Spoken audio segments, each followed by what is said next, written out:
नमस्कार, मी गणेश. बुलेटिनच्या सुरुवातीला एक नजर आजच्या सुपरफास्ट बातम्यांकडे.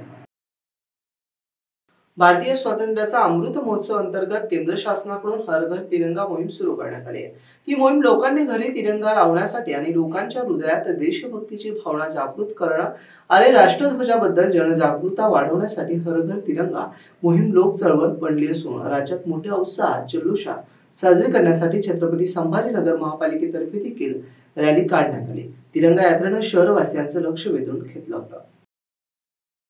अंगणवाडी सेविका आणि मदतनीस यांचं मानधन वाढवा, किमान वेतनापर्यंत मानधन, या लोकसभेच्या निवडणुका पूर्वी दिलेल्या दरमहा पेन्शनच्या आश्वासनाची पूर्तता करा, जानेवारीमध्ये झालेल्या 54 दिवसाचा संप काळातील पगार अदा करा, मदतनीसांना प्रमोशन तातडीने द्या आणि सेविकांच्या सुपरवायझरच्या रिक्त जागा तातडीने भरा, अशा आदी मागण्या घेऊन स्थानिक मागण्यांच्या संदर्भात आज आयटक प्रणित अंगणवाडी कर्मचारी युनियनच्या वतीनं निदर्शनं, मोर्चा माध्यमात जोरदार आंदोलन करण्यात आलं.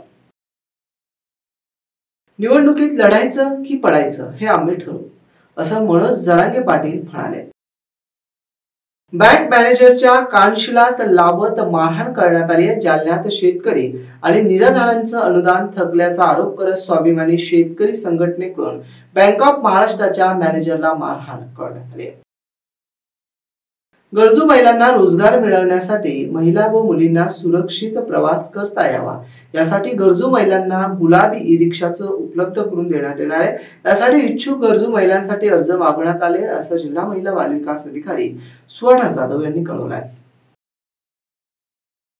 छत्रपती संभाजीनगर शहरातील क्रांती चौकात लोटांगण घालत आरक्षणाची मागणी करण्यात आली आहे. मराठा आरक्षणाच्या मागणीसाठी छत्रपती संभाजीनगरमध्ये हे लोटांगण घालत आंदोलन करण्यात आलंय.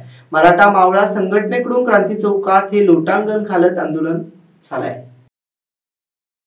राज्य सरकारने आणलेल्या योजना या बहिणीसाठी नसून विधानसभा निवडणुकीत मते विकत घेण्यासाठी असल्याचा आरोप उद्धव सेनेचे नेते खासदार संजय राऊत यांनी पत्रकारांशी बोलताना केला. विदर्भाच्या दौऱ्यावर जाण्यापूर्वी खासदार राऊत मंगळवारी शहरात आले होते.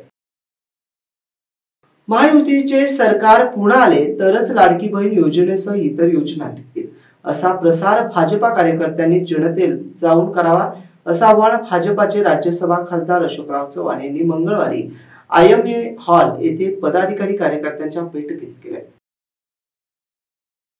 छत्रपती संभाजीनगर शहरातील अंतर्गत जलवाहिन्यांचं काम पूर्ण होईपर्यंत काँक्रिटीकरण करू नये किंवा काँक्रिटीकरणास परवानगी अथवा ना हरकत NOC देऊ नये. काँक्रिटीकरणानंतर जो रस्ता पुन्हा उखडण्याची शक्यता नाकारता येणार नाही, परिणामी तो नागरिकांच्या कराच्या पैशाचा अपव्यय ठरेल, असे निर्देश न्यायमूर्ती रवींद्र घुगे आणि न्याय YG खोब्रागडे यांनी मंगळवारी आसाफिया कॉलनीबाबतच्या जनहित याचिकेत दिला.